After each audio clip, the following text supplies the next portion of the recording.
Mobile ফোনের মাধ্যমে পর্নোগ্রাফিতে school শিশুদের আসক্তি চরম পর্যায়ে পৌঁছে গেছে। এক জরিপে উঠে এসেছে এই নিয়ে ভয়াবহ তথ্য।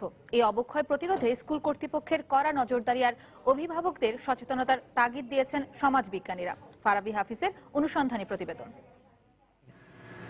না, হ্যাঁ বলো।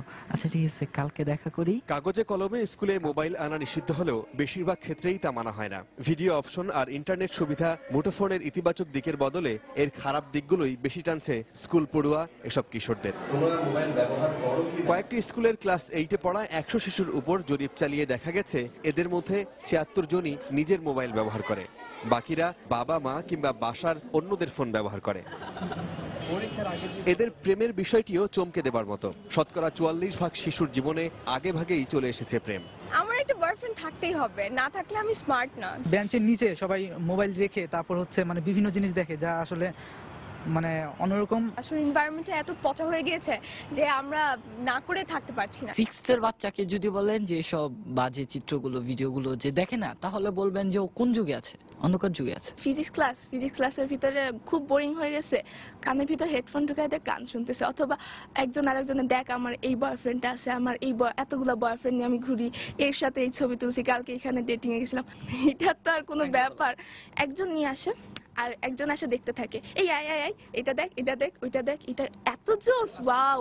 মোবাইলে ব্যবহৃত ছোট্ট এই মেমোরি কার্ডে সামান্য টাকাতেই গান বা রিংটোন ডাউনলোডের দোকান থেকে পূর্ণ ছবি ভরে নেওয়া এখন মামুলি ব্যাপার। যারা এই ধরনের মেমোরি কার্ডগুলো একবার কিনে নিয়ে যায়, তাদের কালেকশনের জন্য এখানে এসে আবার চেঞ্জ করে নিয়ে যাচ্ছে। কতদিন আগে উত্তরে একটা ঘটনা দেখেছি, 3টি স্টুডেন্ট কম বয়সী একটা মেয়েকে জোর করে নগ্ন করে অশ্লীল ভিডিও করেছে। বেসরকারি এক হিসেবে এ ধরনের দোকানগুলোর মাধ্যমে দেশে দৈনিক 2.5 কোটি টাকার পর্ণ ছবি বিক্রি হচ্ছে।